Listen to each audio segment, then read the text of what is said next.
રસિક માર્ગ અને આત્મજ્ઞાનનું. સ્વામિનારાયણ હરે સંવત 1878 શ્રાવણ સુધી ચોથને દિવસ સ્વામી શ્રી સહજાનંદજી મહારાજ શ્રી ગઢડા મધ્યે દાદા ખાચરના દરબારમાં શ્રી વાસુદેવ નારાયણના મંદિર આગળ ચાકડા પર વિરાજમાન હતા અને સર્વશ્વેત વસ્ત્ર ધારણ કર્યા હતા અને પોતાના મુખારવિંદની આગળ પરમહંસ તથા દેશ દેશના હરિભક્તની સભા ભરાઈને બેઠી હતી ને પોતાની આગળ પરમહંસ જાન મૃદંગ લઈને કીર્તન ગાતા હતા. પછી શ્રીજી મહારાજ નેત્રકમળની સાને કરીને સૌને છાના રાખીને બોલ્યા, જે મોટેરા મોટેરા પરમહંસ હો તે આગળ આવો, વાત કરવી છે. એમ કહીને શ્રીજી મહારાજ બોલ્યા, જે ભગવાનને ભજતા હોય તેને મોટી પદવી પામ્યાના 2 ઉપાય છે અને પડ્યાના 2 ઉપાય છે તે કહીએ છીએ. જે એક તો રસિક માર્ગે કહીને ભગવાનની ભક્તિ કરવી અને બીજો આત્મજ્ઞાન. એ 2 મોટપ પામ્યાના પણ માર્ગ છે અને પડ્યાના પણ છે. તેમાં રસિક માર્ગે તો હજારોને લાખો પડી ગયા છે અને ભગવાનને તો કોઈક પામ્યો હશે. અને મોટા આચાર્ય થયા તેણે પણ રસિક માર્ગે કહીને ભક્તિ કરાવી છે, પણ તેમાં બગાડ ઘણાને થયો છે અને સારું તો કોઈકનું થયું છે.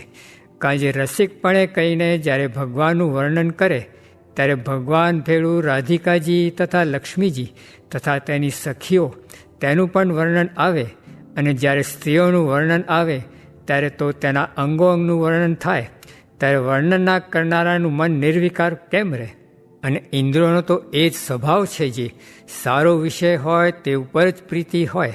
અને રાધિકાજી લક્ષ્મીજી તેના જેવું ત્રિલોકીમાં કોઈ સ્ત્રીનું રૂપ હોય નહીં, અને એના જેવી કોઈની બોલી પણ મીઠી ના હોય, અને એના દેહનો સુગંધ પણ અતિશય હોય.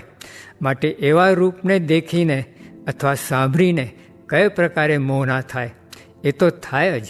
અને લેશ માત્ર જો મન વિકાર પામે તો તે કલ્યાણના માર્ગમાંથી પડ્યો.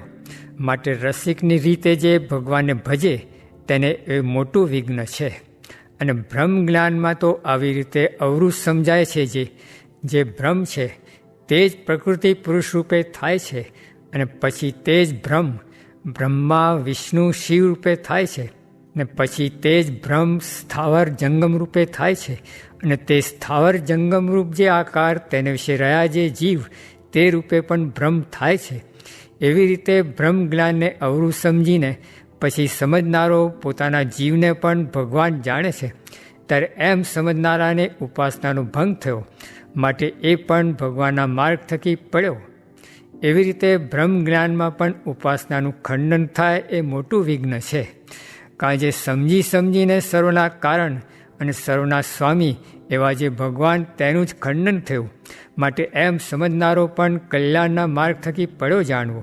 અને એ 2 માર્ગ છે તે કલ્યાણના છે, અને એ 2માં વિઘ્ન પણ અતિ મોટા છે. માટે જે કલ્યાણને ઈચ્છતો હોય તેને કેમ કરવું એ પ્રશ્ન છે, તેનો ઉત્તર કરો. પછી સર્વે પરમહંસ વિચારી રહ્યા, પણ કોઈથી ઉત્તર ન થયો. પછી શ્રીજી મહારાજ બોલ્યા, એનો ઉત્તર તો એ છે, જેમ પોતાની માતા હોય અથવા બહેન હોય તથા દીકરી હોય તે ઘણી રૂપવાન હોય તો પણ તેને દેખીને મનને વિશે વિકાર થતો નથી. તેમજ તેને સાથે બોલે છે, સ્પર્શ કરે છે તો પણ મનને વિશે લેશ માત્ર વિકાર થતો નથી.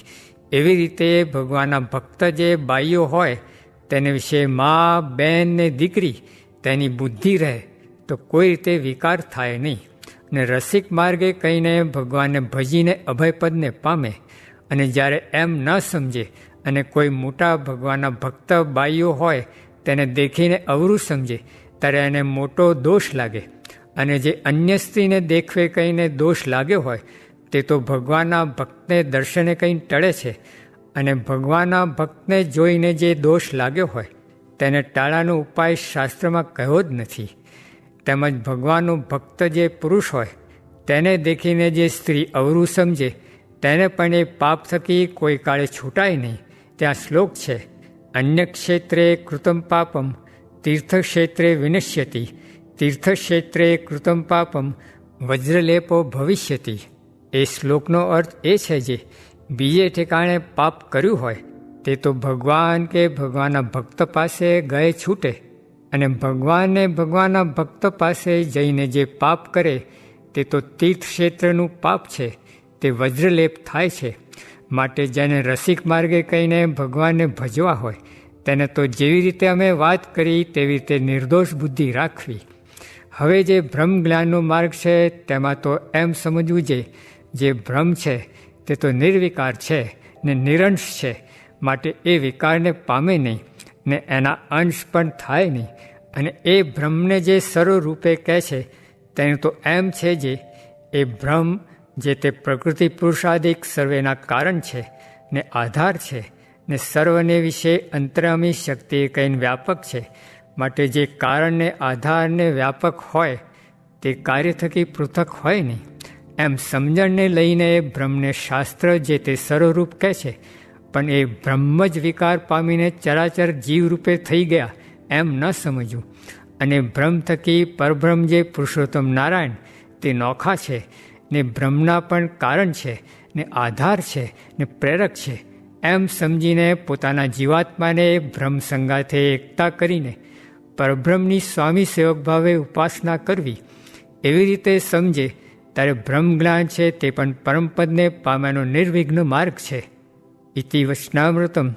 એવી રીતે ગઢડા મધ્ય પ્રકરણનું ત્રીજું વચનામત જે તે થયું. બદ્રિકાશ્રમ ને શ્વેતદ્વીપના મુક્તને ત્યાગ વૈરાગનું બળ છે, ને ગોલોકને વૈકુંઠના મુક્તને પ્રેમ મુખ્ય છે, ને અક્ષરધામના મુક્ત બ્રહ્મરૂપ છે. સ્વામિનારાયણ સ્વામીએ વાત કરી જે સર્વ પ્રકારની આસક્તિ ટળી જાય તો આ લોક ને આ દેહ તે ગમે નહીં, ને આ લોકમાં રહેવું પડે તે દુઃખ થાય એમ બોલ્યા. તે ઉપર પ્રશ્ન પૂછો જે આસક્તિ રહે છે તેનું દુઃખ થાય છે તેનું કેમ કરવું. પછી તેનો ઉત્તર કર્યો જે એ દુઃખ સારું કરે છે, કેમ જે નિર્માની રહેવાય ને ભગવાન કરતા હશે તે ઠીક કરતા હશે. ને દેહનું રૂપ તો ગામ ફણેણીમાં સુરાખાચરને કાન દેખાડ્યો તે ભીગી ઉલટી થઈ તેમ બીજાને દેખાય તો એવું થાય. સ્વામિનારાયણ સ્વામીએ વાત કરી જે અવિદ્યાનું પણ ભગવાન ચાલવા દે તો ચાલે, નીકર અવિદ્યાનો શો ભાર છે. એ તો ભગવાન દ્રષ્ટિ કરે તો ફાટી મરે, માટે એ વાત પણ સમજવી. સ્વામિનારાયણ સ્વામીએ વાત કરી જે પૂર્વે મોટા મોટા થયા તેમાં કોઈકમાં કોઈ પ્રકારનો દોષ હોય પણ તે દોષ કહેવાય નહીં, ને તેમાંથી તો જીવ બગડી જાય. ને એવી વાતમાં તો શિવજીના આચરણમાંથી ચિત્રકેતુને સંસ્કાર થયા તે ચકલીનું મોર ઢેપલે, ને સત્સંગની મોટપ તો નિશ્ચય વળે છે પણ સાધને કરીને નથી. સ્વામિનારાયણ સ્વામીએ વાત કરી જે ગાય છે તે વાછરડાની માં કહેવાય, પણ તેને દૂધનું સુખ તો એક જ ઠેકાણે આંચળમાં આવે પણ બીજા અંગમાં ન આવે. તેમ ભક્તિ તો સર્વે કહેવાય પણ ખરું સુખ તો ભગવાનની મૂર્તિમાંથી આવે એવું બીજેથી ન આવે.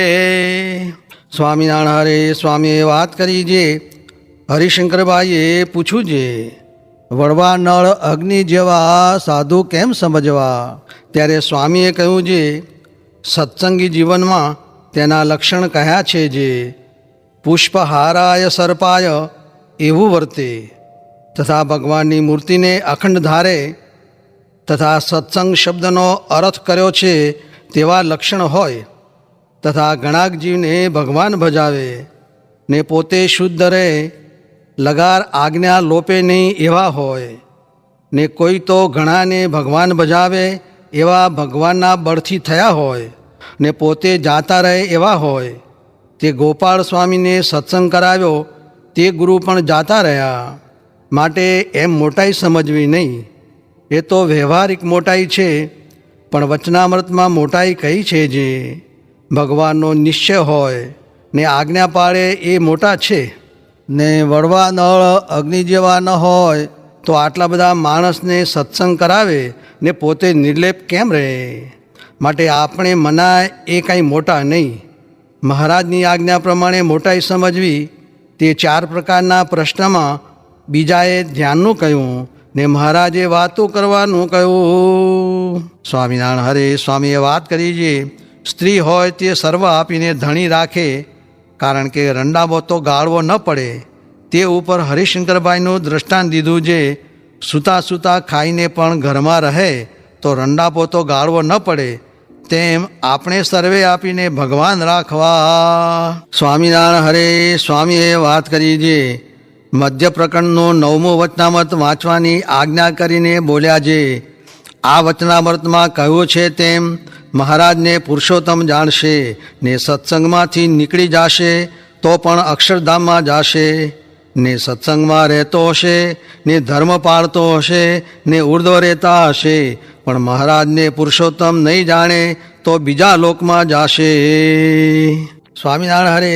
સ્વામીએ વાત કરી છે 71 ચોકડી રાજ કરીને એક ઇન્દ્ર પડે, એવા 14 ઇન્દ્ર પડે ત્યારે એક દિવસ વૈરાટ બ્રહ્માનો થયો. તેમાં બ્રહ્મા, વિષ્ણુ ને શિવ એ 3 નાશ થાય માટે એક અક્ષરધામના ધામી જે પુરુષોત્તમ ભગવાન મળ્યા છે તેનું મહાત્મ્ય સમજીને તેનો જ બ્રહ્મરૂપે કરીને આશરો કરવો ને ત્યાં પૂગવાની રુચિ રાખવી ને એના સાધુને વિશે જીવ બાંધવો. જુઓ ને બીજાએ રાસ કર્યો ને આવા સાધુએ તોડાવ્યો, ત્યારે એથી અધિક તો સાધુમાં સામર્થ્ય છે, ત્યારે પુરુષોત્તમની તો વાત જ શી. આ સિદ્ધાંત વાર્તા કહી છે તે જો નહીં સમજાય તો ખોટ રહી જશે ને વાંસેથી પસ્તાવો થશે. સ્વામિનારાયણ હરે. સ્વામીએ વાત કરી છે એક પઠાણ જિંજાવદરની સીમમાં આવ્યો ત્યારે તેના મનના સંકલ્પ સર્વે બંધ થઈ ગયા ને અંતરમાં ટાઢું થઈ ગયું. તેથી જાણ્યું જે આ ગામમાં કોઈ મોટા પુરુષ છે. પછી તેણે ગામમાં આવીને અલૈયા ખાચરને પૂછ્યું છે આ ગામમાં કોઈ મોટા પુરુષ છે, તેના દર્શન મુને કરાવો. કેમ જે તે મોટા પુરુષે મારું મન ખેંચી લીધું છે. ત્યારે પઠાણને શ્રીજી મહારાજના દર્શન કરાવ્યા. તે દર્શન માત્રે કરીને તે પઠાણને સમાધિ થઈ ગઈ ને અક્ષરધામને વિશે અનંત મુક્તે સેવાતા એવા શ્રીજી મહારાજનું દર્શન થતું હતું. પછી મહારાજ તેને પોતાની દ્રષ્ટિ માત્રે કરીને જગાડતા હવા. પછી તે પઠાણે શ્રીજી મહારાજને પૂછ્યું છે હે મહારાજ, તમે તો સર્વોપરી ભગવાન છો, માટે તમારા સ્વરૂપનું જ્ઞાન બીજા કોઈને કહું? ત્યારે શ્રીજી મહારાજે કહ્યું છે તમ જેવા હોય તેને કહેજો. એવી રીતે શ્રીજી મહારાજે પોતાનો અલૌકિક પ્રતાપ દેખાડ્યો.